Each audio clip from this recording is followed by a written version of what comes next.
आज दिनांक 20 जानेवारी 2026 मंगळवार असून हिंदू पंचांगानुसार द्वितीया तिथी आहे.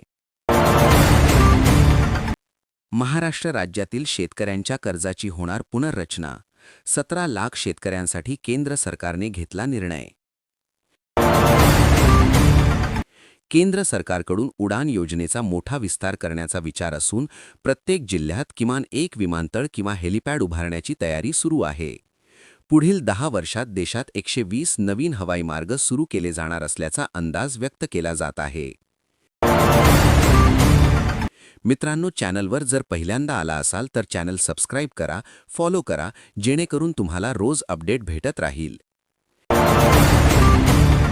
SBIच्या अहवालानुसार भारत 2030 पर्यंत अपर मिडल इन्कम देश बनण्याच्या दिशेने वेगाने वाटचाल करत आहे. प्रतिव्यक्ती उत्पन्न सुमारे $4,000 पर्यंत पोहोचण्याचा अंदाज व्यक्त करण्यात आला आहे.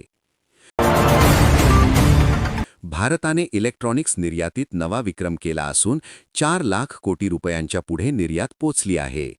मोबाईल फोन निर्यातीचा यात सर्वाधिक वाटा असून 2025 मध्ये तब्बल 47% वाढ नोंदवण्यात आली आहे.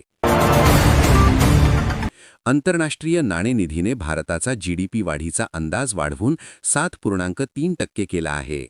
जागतिक मंदी आणि व्यापार संघर्ष असूनही भारताची अर्थव्यवस्था मजबूत असल्याचे संकेत देण्यात आले आहेत.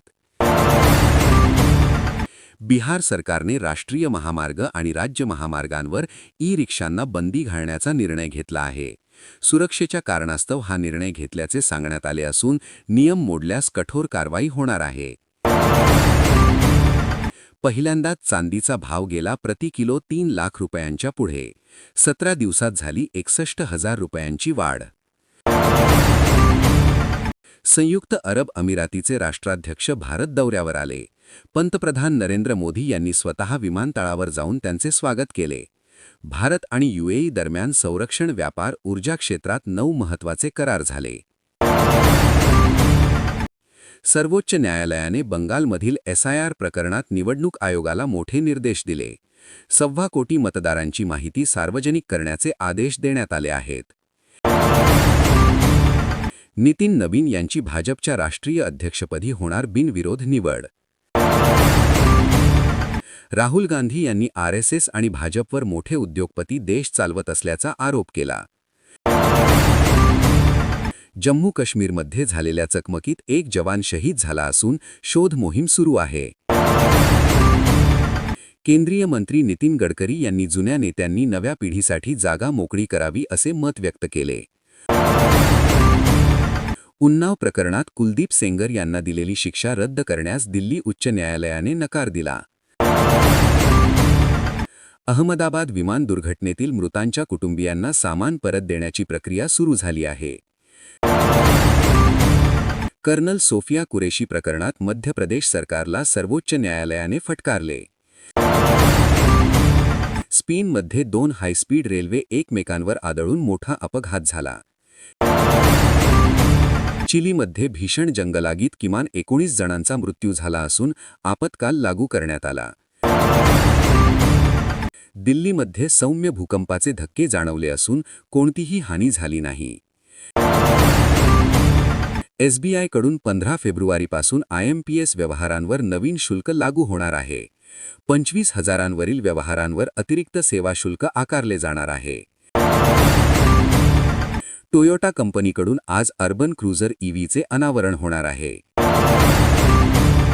निवडणूक आयोगाच्या आयोजनाखाली दिल्लीमध्ये आंतरराष्ट्रीय परिषद होणार आहे.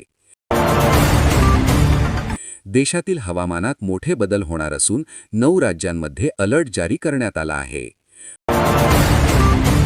महाराष्ट्रातही काही भागात थंडी वाढण्याची शक्यता वर्तवण्यात आली आहे. हिमाचल आणि उत्तराखंडमध्ये बर्फवृष्टीचा इशारा देण्यात आला आहे.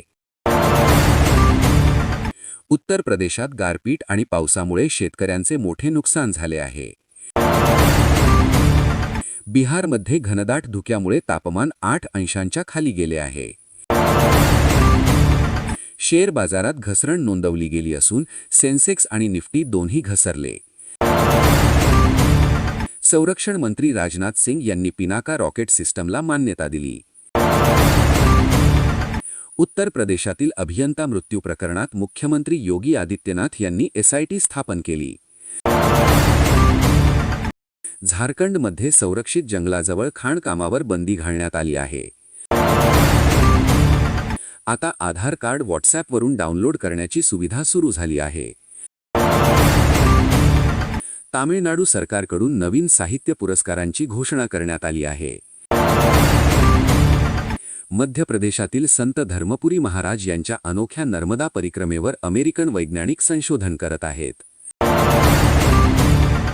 आमिर खान गोल्फ स्पर्धेच्या उद्घाटनासाठी प्रमुख पाहुणे म्हणून उपस्थित होते.